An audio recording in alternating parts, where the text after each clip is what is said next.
Уважаемые коллеги, добрый день, кто подключился только что. Мы начинаем наш вебинар, поэтому предлагаю стартануть прямо сейчас. Давайте еще раз поговорим о том, кто может участвовать в конкурсе. К нам поступало несколько обращений сейчас. Отправляют форму организационно-правовую некоммерческой организации, отправляют, значит, возраст организации и спрашивают нас, можем мы участвовать или нет. Вот я честно в телефоне, уже в личку, я не отвечаю на этот вопрос. Наш администратор Дмитрий, конечно, вам ответит, но я вам скажу, откройте, пожалуйста, положение, потому что это очень важно. Если вы начинаете смотреть, откроете вот этот документ, то вы точно увидите что-то еще, что вам поможет. Кто может принять? Это, во-первых, зарегистрированные организации, не позднее, чем за год до окончания приема заявок. То есть вам должен быть год. Все, что старше года, вы можете подавать на проекты разного уровня, разного веса по финансированию. А также при запросе гранта до 500 тысяч рублей, кроме ресурсных центров, не позднее, чем за полгода. То есть вы должны быть либо 6 месяцев, и тогда вы подаетесь на сумму в пределах 500 тысяч, либо старше года, и тогда у вас бескрайние границы. Но опять же, про границы мы поговорим. Те организации, которые не находятся в процессе ликвидации, банкротства под действием решения суда о приостановлении деятельности. Очень внимательно. Не имеющие просроченной задолженности по налогам и иным платежам в бюджет в размере более 1000 рублей. Почему? И на какой момент? На момент подачи, конечно. Но если вы подали заявку и одновременно получили справку с налоговой, и у вас там есть какая-то задолженность, то, конечно, я вам рекомендую погасить. А еще на протяжении проверки, экспертной проверки вашей заявки, периодически, пожалуйста, узнавайте, мониторьте, нет ли у вас задолженности. Потому что может случиться так, что ошибки бывают разного плана, и не только с нашей стороны, но и со стороны налоговой. У нас такой прецедент в прошлом году был, и мы даже писали претензию в налоговые органы, и получилось так, что правда была на нашей стороне, но мы должны четко знать, что у нас задолженности нет, да, во время подачи, проверки и особенно подведения результатов. Будет обидно, что если грант не будет выделен из-за вот этого, вашего недосмотра. И также могут принять участие организации, не имеющие среди учредителей государственных органов и органов местного самоуправления. Очень внимательно. То есть это конкурс для неправительственных некоммерческих организаций. То есть этапы конкурса такие. Заявки заполняются, подается все через сайт. И если вы хотите получить экспертизу проекта, сразу хочу сказать, то вы либо доверяете нашим коллегам-экспертам логин и пароль, либо вы в PDF отправляете на нашу почту, которую мы в конце тоже укажем, но заявка должна быть заполнена полностью на 100%. А если вы хотите получить консультацию, но пока у нас сейчас идет онлайн, то тоже желательно, чтобы у вас был структурированный такой вопрос, да. Дальше допущенные до участия в конкурсе заявки распределяются по экспертам. Это независимые эксперты, и мы их не знаем. Поэтому один эксперт может быть из республики Саха-Якутия, а второй эксперт может проживать где-то в Калужской области. И когда мы пишем про наши проекты, про нашу самобытность или в наших природно-климатических условиях, пожалуйста, описывайте это. И представляете, что эксперт живет в Москве, в Калуге, Владикавказе, Хабаровске, и он знать не знает про наши особенности, про нашу природу, погоду и так далее. Дальше экспертный совет рассматривает, принимает результаты работы экспертов и определяет рейтинг. То есть вот 68 баллов был рейтинг на одну из категорий проектов первого конкурса. Те, кто меньше, не проходят. Вот почему в положении нужно посмотреть именно те критерии, я прямо советую, вот критерии оценки заявок на участие в конкурсе, 8-й блок. Если вы будете знать, какие оценки вам поставит эксперт и за что, тогда вот, например, ваша информационная открытость начнет открываться, если она закрыта.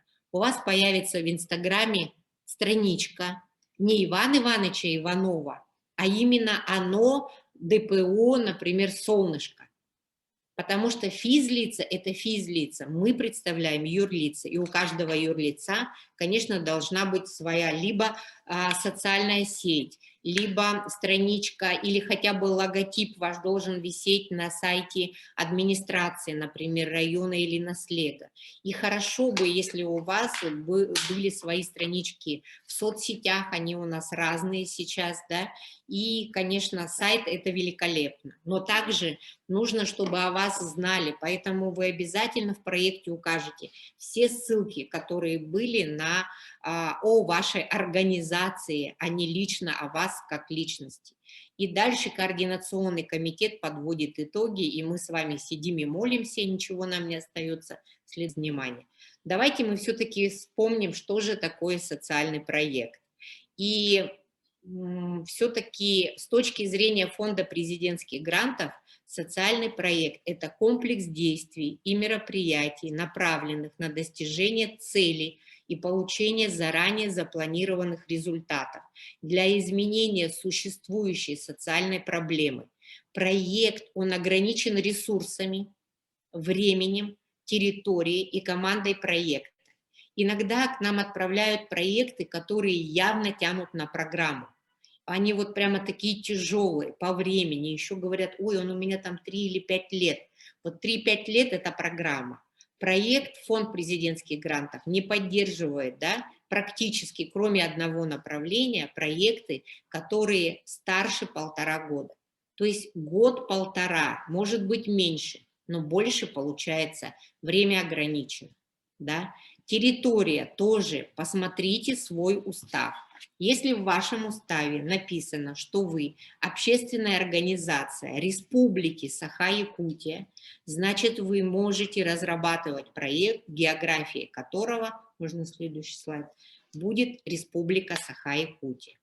А вот если у вас организация написана Мадуцкий наслег Намского улуса, и вы пишете проект на всю республику, то и очень тяжелый он будет по весу в качестве финансирования, запрос, да, на гранта будет большой, скажем, 3 миллиона рублей, сразу могу сказать, что вы не пройдете.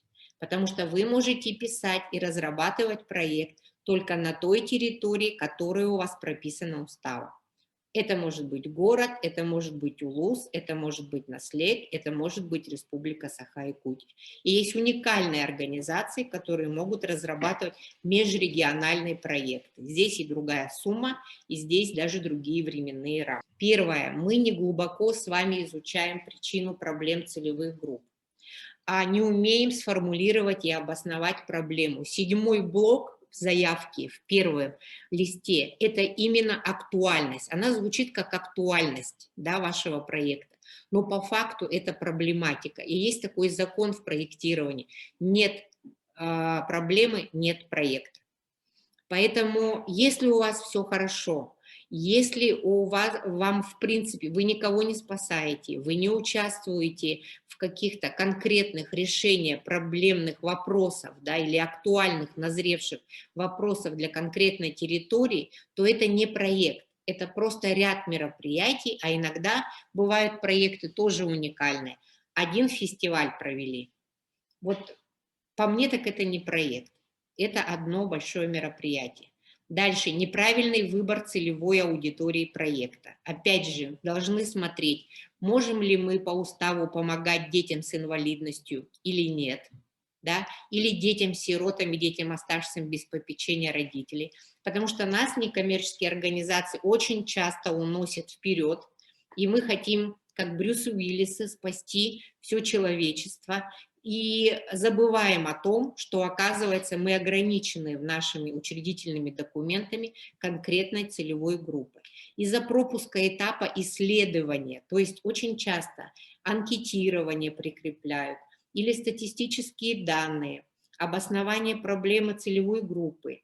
А из-за этого вы не можете порой поставить правильно цели, задачи проекта, соответственно, сыпется вся логика. И все мероприятия, они получаются с одной стороны, в календарном плане бюджет вы просите на третье. То есть вообще проект вот для меня, да, это такая логика некая, которую, если вы пройдете обучение, вы поймете, и этого вам хватит на всю оставшуюся жизнь, ничего сложного нет. Я считаю, что мы все с вами занимаемся проектированием, когда даем образование своим детям, когда строим дом в своем дворе, когда собираемся в отпуск и так далее. И особенно те, которые работают в школах, культурно-массовые, физкультура, наука, исследования и так далее, все равно сейчас все идет в рамках проекта. Поэтому это для вас не новое. Непонимание, как измерить результаты проекта, особенно качественные. И порой бывают действительно такие задачи, они неподъемные, и мы говорим, социальный эффект отложен. Например, проект, который направлен на реабилитацию лиц, страдающих алкогольной зависимостью. И ставят такой индикатор: 100 женщин, страдающих алкоголизмом, излечатся от алкоголизма. За 1,5 года мы не можем сказать, что это будет точно. Поэтому нужно 7 раз отмерить, 1 раз отрезать. И качественный. Как повлияет проект, то есть реализация проекта, выделенный грант, вы получили, что изменится на вашей территории, как жизнь улучшится, как жизнь станет краше той целевой группы, которую вы определили. И то, о чем я говорила, масштаб обозначенной проблемы не соответствует выбору ее решения. Ну, во-первых, вот когда собственное мнение, да, в 7-м блоке пишут: я считаю, что недостаточно проводится профориентация среди школьников такого-то наслега. Поэтому они у нас не поступают в высшее учебное заведение, допустим, за пределами Республики Саха-Якутия. Но эти слова надо подкрепить. И если вы не нашли статистические данные, вы можете привести выдержки из выступлений главы республики, президента Российской Федерации. Это могут быть статьи и так далее. Все нужно подкреплять доказательствами. Иначе, то, о чем говорила эксперт в Калуге, он нам либо не поверит, либо не поймет, является ли вот это направление, которое вы выбрали, проблемным, и нужно ли туда вкладывать, заметьте, федеральные деньги. Действие по принципу «чем больше, тем лучше». Авторы заявки выбирают много целевых групп, раздувают результаты, но я бы еще сказала, раздувают еще и бюджет. И мы видим прямо тяжелые проекты на 12 миллионов отправляют нам на проверку. И, конечно, там не бьется ни количественные, ни качественные результаты, ни финансовые. Путаются цели с задачами, задачи с мероприятиями. Сейчас мы об этом поговорим. И заявители не до конца понимают, как должна быть составлена заявка, чтобы эксперт ее хорошо оценил, не разбираются в критериях оценки. Это я опять вам показываю вот это волшебное положение. Целевые группы – это то, на кого направлен проект. Еще их называют благополучатели. Кто получит благо, когда вы начнете так или иначе с ними взаимодействовать? Кто получит пользу от нашей работы? Какие люди, группы людей? Они должны отражаться и в задачах, и в результатах. Ну, допустим, задача может такая быть: поиск и подготовка волонтеров для поиска пропавших людей на территории Анабарского района. Конкретно целевая группа – волонтеры, они есть. И когда вы будете разрабатывать календарный план, в результатах у вас обязательно будет ожидаемый результат, количество этих волонтеров и количество пропавших людей. Это обязательно должно быть. То есть чем больше вы сосредоточитесь на проблематике и постановке целей, задачи, тем легче вам будет разработать мероприятие и поставить результат. Мероприятие направлено на решение проблем целевых групп. Ну, о чем я сказала. Географию. Еще раз, где и почему будет реализован проект. Это может быть страна, если, допустим, мы берем то, как я говорила, организацию, которой устав позволяет межрегиональные связи устанавливать. Это может быть Республика Саха-Якутия, или город Якутск, или поселок, или Наслек. Да. И обоснование проблем целевой группы. Если вы строите только на собственных убеждениях и утверждениях, то, конечно, эксперт вам просто не поверит. Поэтому плюсик вам будет, если есть подтверждение результатов исследований или собственных исследований, тесты, опросы, как я говорила, анкетирование, интервьюирование и так далее. Цитаты из СМИ, представителей органов власти желательно, потому что СМИ бывают разные, бывают желтые СМИ, которые напишут, но это абсолютно не подкреплено ничем.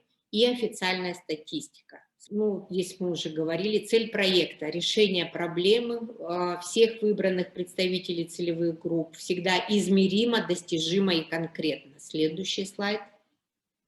Задача конкретна и решаема. ФПГ дает нам не более 5 задач, но я, например, не советую больше 4. Если уж у вас такой многозадачный проект, то хорошо, но чем меньше, тем лучше. Если у вас проект на 6 месяцев, то не больше 2-3 задач, иначе вы не достигнете. И какими должны быть результаты? Во-первых, количественные и качественные. Они должны быть измеримы, адекватны и конкретны. Это количество людей, может быть, которые ощутят позитивные изменения после осуществления проекта. Это качественный результат, это конкретные изменения, которых вы добьетесь. И всегда еще можно посчитать, да, по головам, так скажем, нашу целевую группу. Кстати, это могут быть не обязательно люди, это могут быть животные, если вы работаете, например, с бродячими животными. Это могут быть специалисты, которые помогут вам работать, допустим, с детьми-сиротами, психологи, педагоги, воспитатели и так далее. И всегда очень большое затруднение представляют качественные результаты. Мы это заметили.